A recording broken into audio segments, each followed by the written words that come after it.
there YouTube, it's again Portmaster again with a solo review this time. Today I'm actually going to be doing an unusual review. It's ESRB.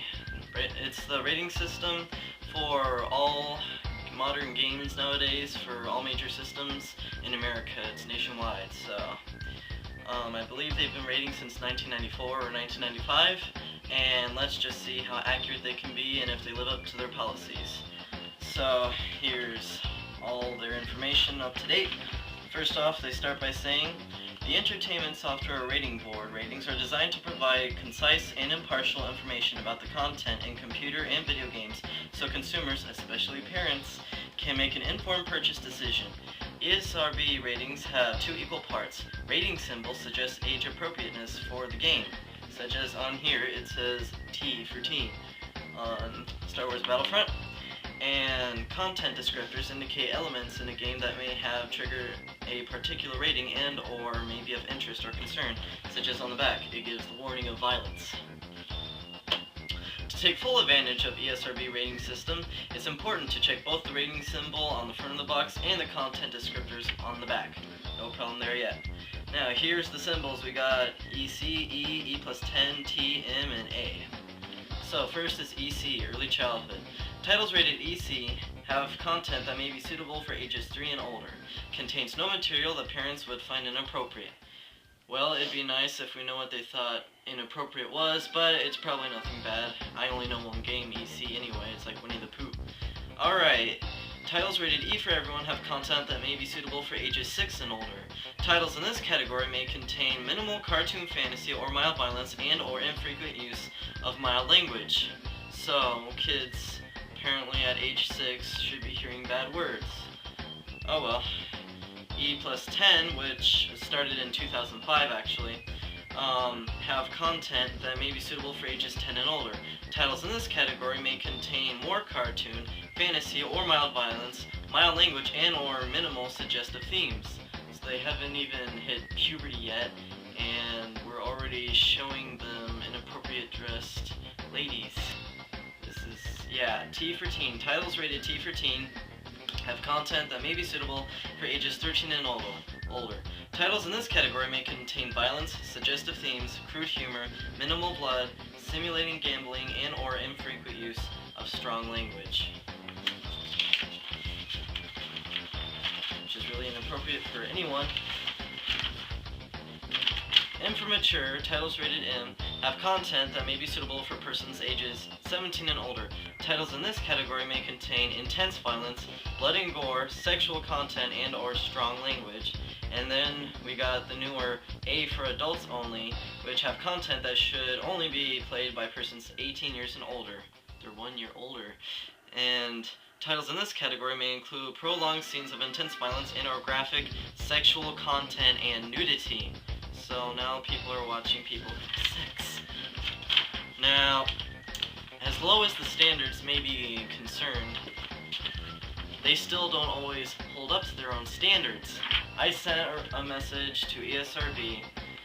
I said, I have a question about the rating for Donkey Kong 64 for the N64. It is rated E for everyone with the warning of mild animated violence. I was wondering how you came to this conclusion, as Donkey Kong 64 clearly has suggestive themes in it. In that, Candy Kong is dressed to look like she has breast implants and looks like a pinup model based on the choice of shorts she has on. Also, when the Kongs are in her presence, they obviously act attracted to her. This game should have been at least rated E 10 and up, and that was me going easy on them. Allow me to show you. Okay, now here's Candy Kong's little shop. It looks nice and innocent in a little kid's game. And here we have Candy Kong. Now, usually, observe the way she gives her potty posture. Observe, observe. And she's supposed to be a monkey, for crying out loud. You know, he'll rub his arm, you're like, ugh, like some stupid guy. And, you know, just the way she's being, you know, she obviously looks like a pinup model, acting sexual. And this is for kids ages 6. Well, ESRB replied to me, and here's their reply. Well, they said, Dear Adam, thank you for contacting the Entertainment Software Rating Board. We sincerely appreciate you taking the time to write. The ESRB rating process is meticulous and thorough. At least 3 specially trained raters review video of actual gameplay from each game submitted to the ESRB. The raters examine the game's most extreme content, evaluate its context and overall intensity, and use their own good judgment to recommend the rating they believe will be most helpful to consumers, particularly parents. In the case of Donkey Kong 64, the raters determined that E, everyone 6 and up rating, with a content descriptor for mild animated violence was most appropriate. Titles rated E for everyone have content that may be suitable for ages 6 and older and may contain minimal cartoon, fantasy, or mild violence and or infrequent use of mild language. Please note that E10 Plus rating was introduced by the ESRB in March 2005 to help consumers more easily differentiate between games that have content appropriate for the whole family and games that are suitable for ages 10 and older. The rating system is designed to ensure that all games are evaluated as objectively and consistently as possible. However, in a country as diverse as ours, with its broad spectrum in values and tastes, it is inevitable that some will disagree. ESRB regularly commissions independent research to measure public awareness and agreement with the ratings. Our most recent such study found that the vast majority of the time, 82%, parents agreed with the rating assigned, while 5% of the time they thought the rating was too strict. Wow. This level of agreement is encouraging, and we continue to work hard to ensure that the rating system is meeting the needs of expectations of consumers. We regret that you did not find the ESRB rating in this instance to be useful or in agreement with your individual taste. However, we truly appreciate your taking the time to express your opinion. Best Entertainment Software Rating Board. And it's not just based on my opinion, though.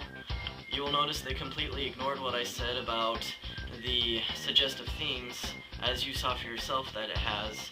They're not even living up to their own standards, let alone a diverse standard. So, ESRB unfortunately cannot even be fully trusted for what they say they will do. Unfortunately. Parents, if you're worried about your kids having unacceptable games, I'm afraid you're going to have to make your own judgment. It's the way it is. It's the way ESRB decided to be. So, with that, that's my review of ESRB. Thank you. Oh!